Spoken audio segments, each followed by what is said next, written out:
Hello, everyone, and thank you for joining us on this member spotlight with NAIFA-Texas this morning.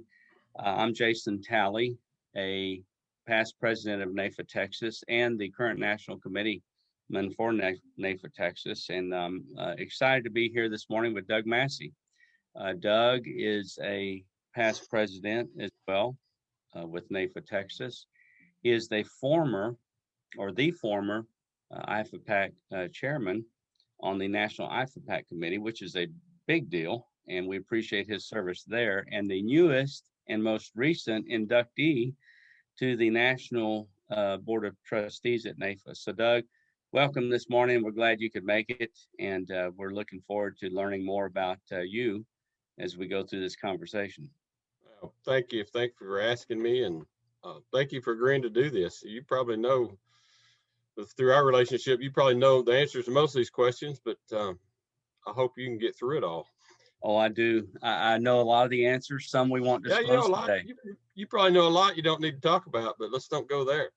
But you know what? I will learn some things that I probably didn't know. So I guess let's get started, Doug. You know, many times that we have business relationships and we meet people all throughout this federation and the business that we work in. But too many times we really don't know, well, where did this person come from? Where did they grow up? So I guess let's get started. Where did you grow up, Doug? And what was your background in terms of your family? Well, I grew up in the Texas Panhandle at a farming and agricultural community called Freona, which is kind of southwest of Amarillo.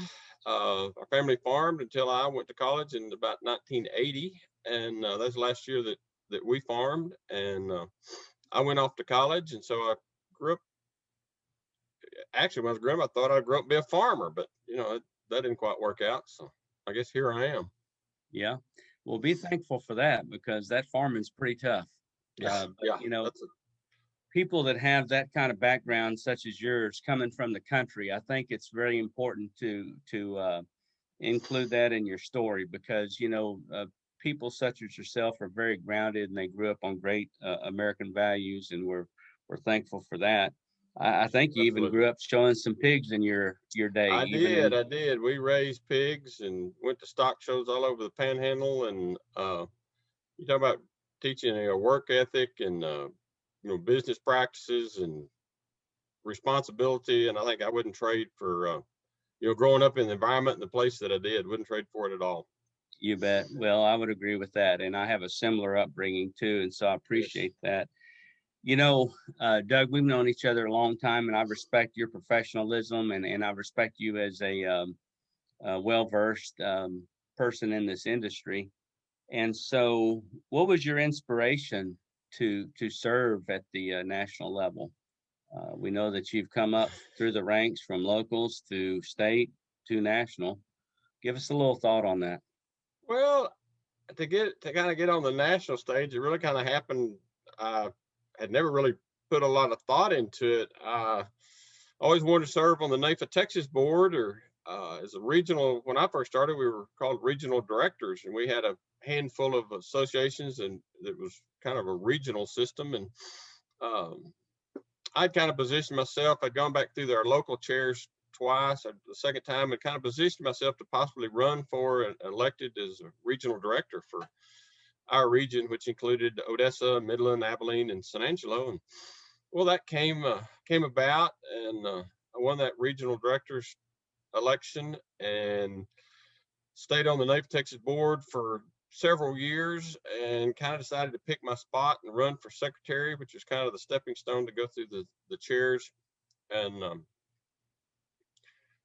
one of my best friends and your best friend, Joey Usher, he was kind of the rock star of NAIFA-Texas at the time, and I was really kind of hoping he wouldn't run. Well, lo and behold, at the last minute, he played his cards and said he was going to run. So we had a very fun election, very contested, and somehow, probably voting machines or something malfunctioned, and I won that election. And of course, Joey followed me, and that was always probably the way it should have been, because Joey was at the helm when we lost Dez, and so that was probably worked out the way as it should have been. And we're certainly fortunate, and he's one of my mentors. I mean, we're the same age, but he's one of those guys that when you need some help or you got a question, you can certainly turn to him. But went through the chairs in NAIFA-Texas, really enjoyed my time there.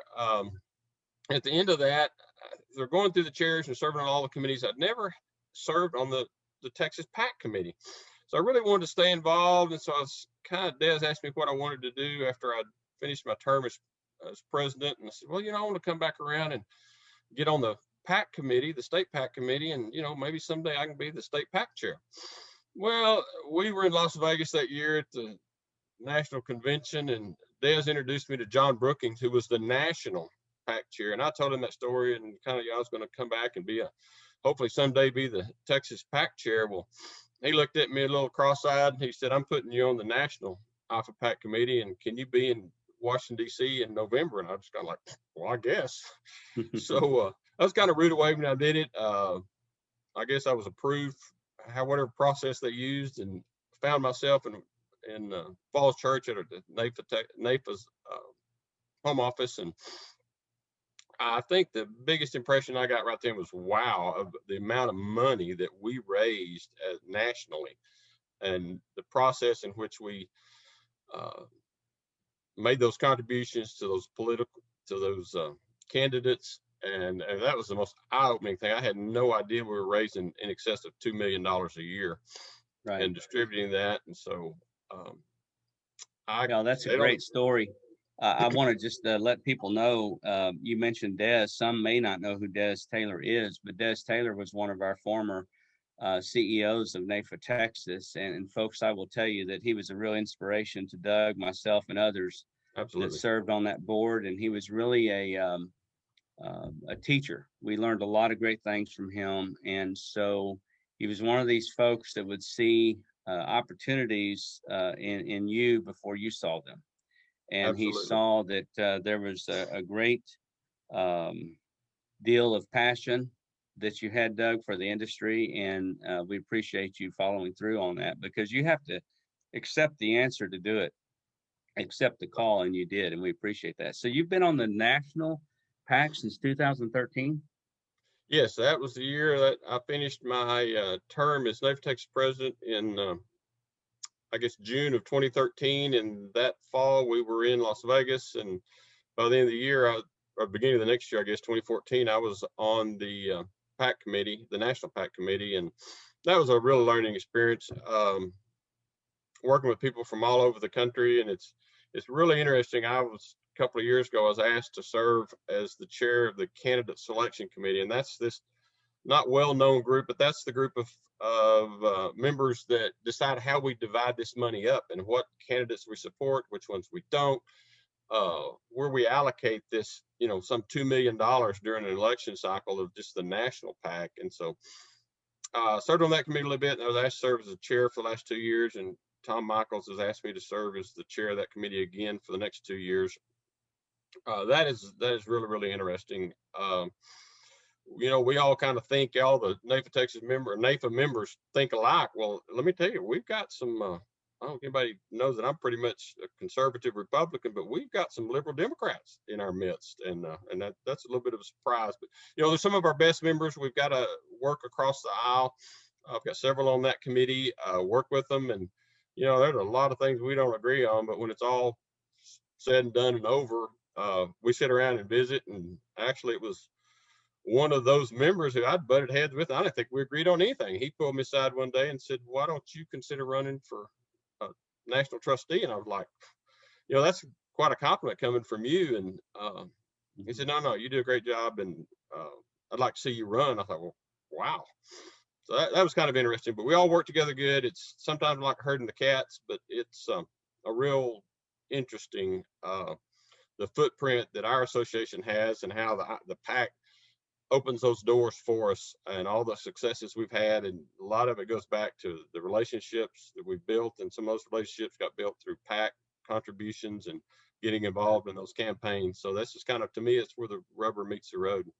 Now, is it true that we're still the largest insurance PAC?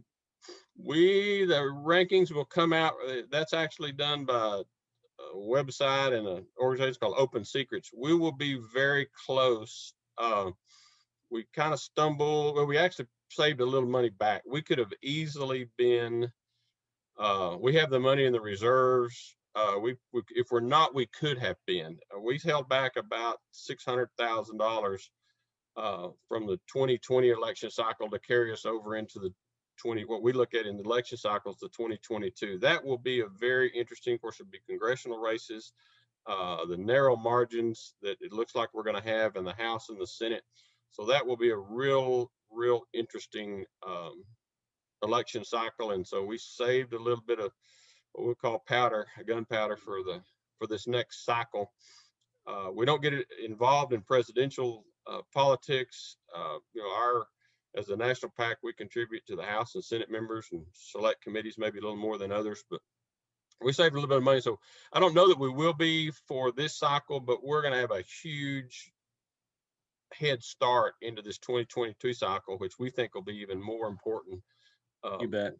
In the playground we play on.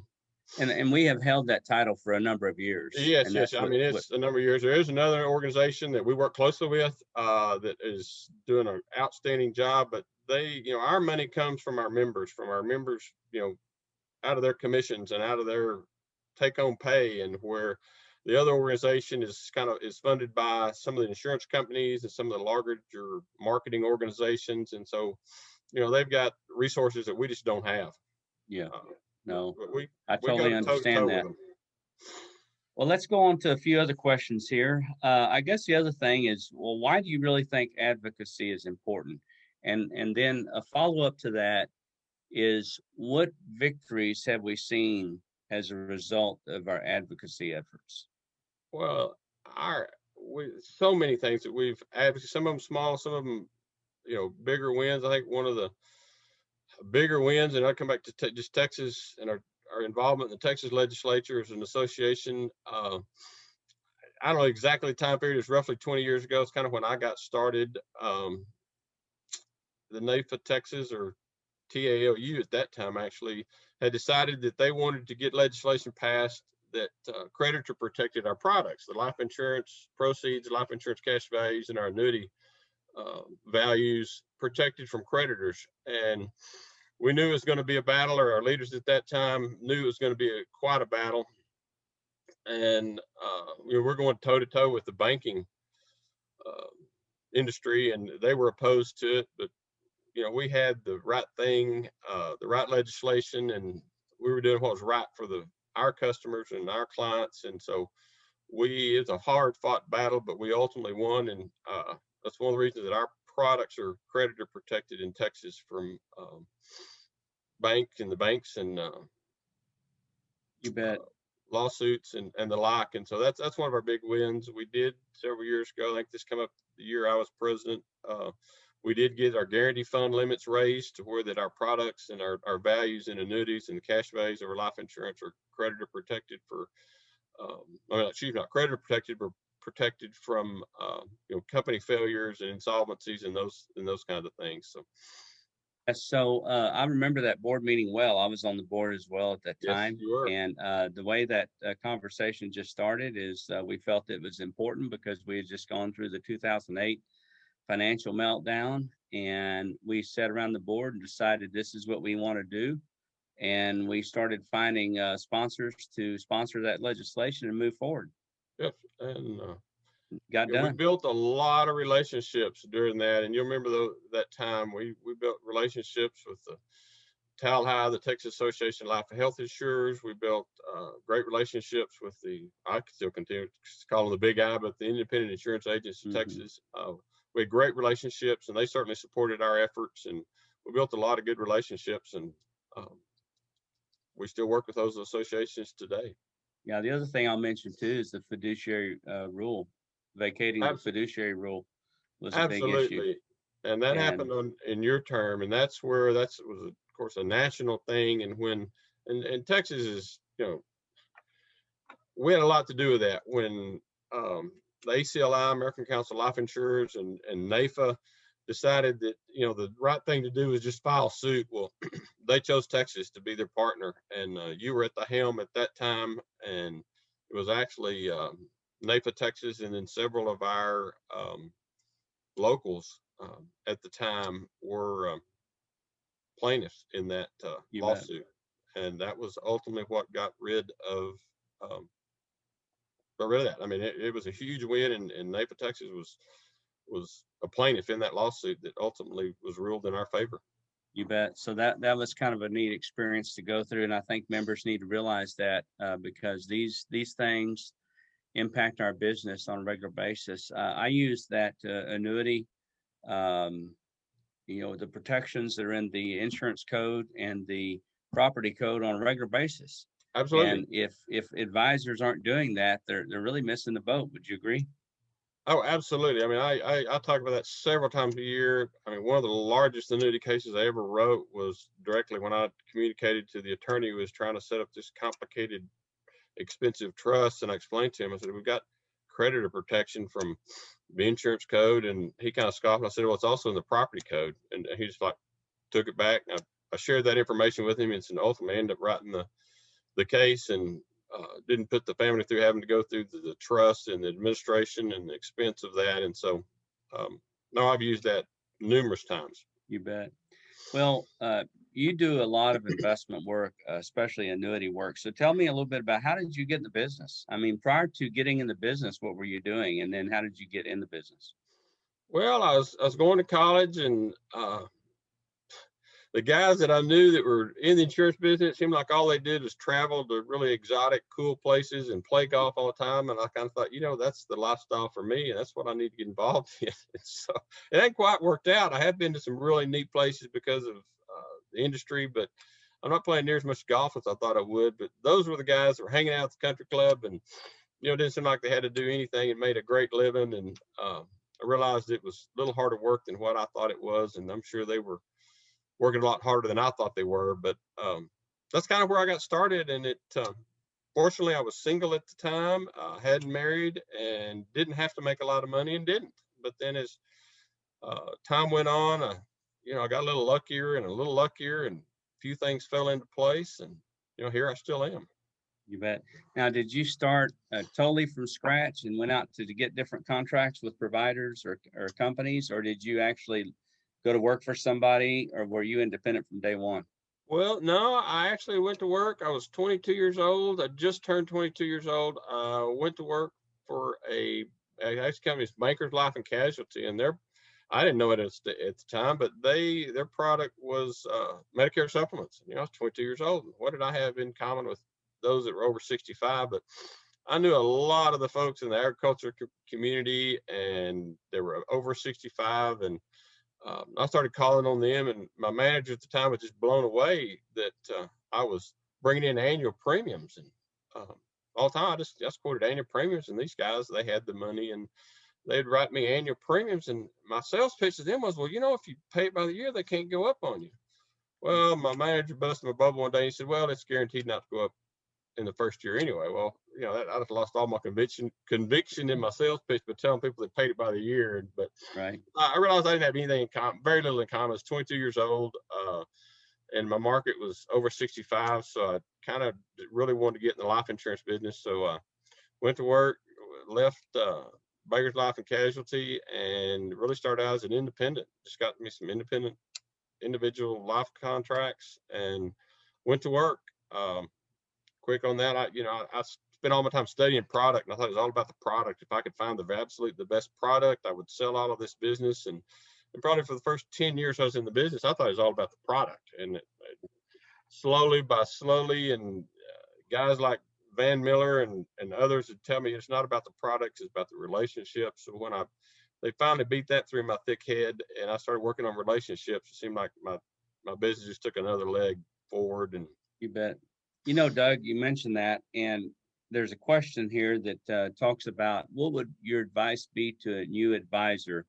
And I would almost think that you and I would both agree that's probably the advice right there is absolutely. Don't study yourself so much into the product. Really get with a senior advisor like Doug Massey or someone and say, Doug, I have this prospect. Can you help me on it? And just Sure. get it done. Absolutely. I too spent a lot of time on product, and I shouldn't have years ago. I did too, and I see so many people falling in that trap, young agents, and it's about relationships. You build those relationships, and it may not pay off right then. You may not make that sale right there that day, but when the opportunity's right, it'll come back around to you. And I'm enjoying that today. I mean, I do very little marketing. I work primarily just in my own book of business and referrals. I went for years and didn't even have a sign outside my building. You bet. One of my customers stayed on my case all the time. When are you going to get a sign? When are you going to get a sign? I said, people find me as it is now. And so, but it is relationship. It's, all of our products are good. There's not really, when you boil it all right down, there's really not that much difference between all of his products. And, but those relationships, what keeps that business on the books. You bet. You bet. Well, we're going to be wrapping up here in a few minutes, but I want to go ahead and ask you one other question. So, and I know there's a lot of experiences that you've had at the U.S. Capitol, at the state Capitol, but I mean, think of one experience that you had because you were with NAIFA that is in on your top 3. Well, I guess it had to be the one that really kind of got started, and I'll bring up a name from way in the past that hopefully some of you remember. This was at least 20 years. It was during the time of when we were trying to get that creditor protection bill passed, and I was, just a local member. I didn't have really a footprint on the state or in the state legislature. I'd been to a few meetings and maybe passed out a PAC check or two, but wasn't really that involved. But it just so happened that at the time, my state representative was the chair of the House Appropriations Committee, and his family background, he come from a banking community, but he supported our legislation, even though most of the banking community didn't. Well, he actually come in and co-sponsored the bill, but he wanted somebody from his district to testify. Well, I got home from work one day and Margie had the girls, and they were 4, 5, 6 years old and run around. She's trying to get dinner on the table and take care of them and help them with their homework and whatnot. Well, this is, like I said, this is several years ago, and the home phone rang, and this is back in the day where you answered your home phone. And so I picked up the phone. It was Ken Talley. And this was, probably 6:30 that evening. And he asked me if I could be in Austin the next morning at 8 o'clock. They had a meeting and they wanted me to do it. And then later in the day, they wanted me to testify. And I was like, whoa, this is kind of pretty heavy. I said, well, what do you want me to say? How do you want to do it? He said, well, get here a little early and I'll go over it with you. So, Austin's 3 hours from me. So I left about 4 o'clock in the morning. The next morning, drove to Austin, met with Ken, and that was kind of my real first experience with certainly testifying before the insurance committee, and over time I've done that a number of times. But that was really kind of where I got thrown to the wolves, and I always reflect back on that phone call where he thought enough of me that he thought I was the one that needed to come down and do that. So that's a cool story. My first story. You bet. And we all have stories like that. You woke up at 4 o'clock in the morning to get to Austin. The last time I was in front of the insurance committee, I left the insurance committee room at 1 o'clock in the morning and drove 2 hours home. Yes. So we've all been there, and that's the dedication that we all share. Right. I guess, Doug, what's your vision? And what are some of your plans since you're on the NAIFA National Board of Trustees? What are some things that you'd like to see maybe accomplished while you're there? Well, what we need to do is continue the work that I know you heard on some of those committees too, the QME and quality member experience, and the Vision 2020, which is winds up this year. There's a new, and I've seen some of the initial work and the rough draft, for lack of a better word, of the Vision 2025, and that's where we continue the changes that we made and carry that through, and where we continue to advocate, we differentiate and educate. And I've seen the rough draft of that is not quite yet public, but it will be coming out, and that will be our mission and for the next 5 years. I'm really kind of getting excited. My eyes are wide open, having, going on to the national board. I've only been on a handful of conference calls and Zoom calls. I'm certainly not a voting member yet, so I'm just learning the ropes and how that works. But I'm really looking forward to it. Well, good. Well, we're very proud of you, Doug, and we're glad to have you there. You're the first Texan to be on the National Board of Trustees since Tom Curry. That's right. And all the others that serve from Texas. And so we're very proud to have you there, and know you'll do a great job, and glad to call you a friend. Is there anything you'd like to wrap it up with? No, I mean, I think we've covered a lot of it, and I certainly appreciate being asked to do this and look forward. And I couldn't do it without. I'm just, I'm representing Texas and other members, but the relationships, and I'll lean on y'all. I mean, I'll need y'all's input and your ideas and your thoughts. It's not. I don't have all the answers. We've all worked together over the years. We hadn't always agreed every time, but we've all ended up friends and built great relationships. And uh, so I'll be up there to represent the other NAIFA members. Well, we appreciate it. And there you have it, folks. Mr. Doug Massey. Thanks, Doug, for joining us today. And we look forward to your progress at the NAIFA National Trustees. All right. Well, thank you, Jason. You bet. Thank you.